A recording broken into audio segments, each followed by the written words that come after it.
Hari ni saya cuba make up dalam mall. Masa dalam perjalanan tadi kita orang dengar lagu. Lepas tu kita orang singgah makan kejap, makan mi.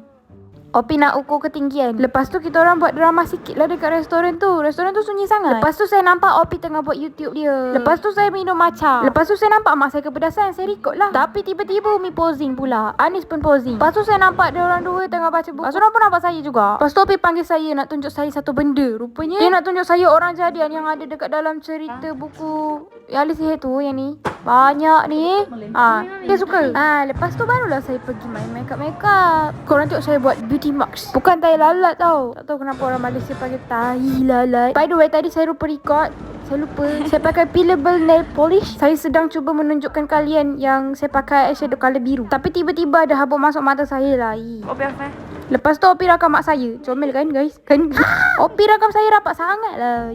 Saya still nak show off kuku saya sebab cantik sangat. Tapi korang tak nampak sangat. Tak apalah. Who cares? Okay, kita ke tandas dulu.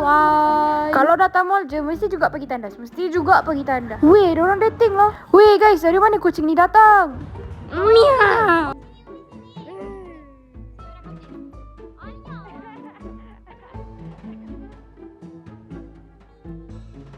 Podi. Kata tu nama. Tu dia suka. Dia suka nama Podi. Okay, Podi. Set Podi.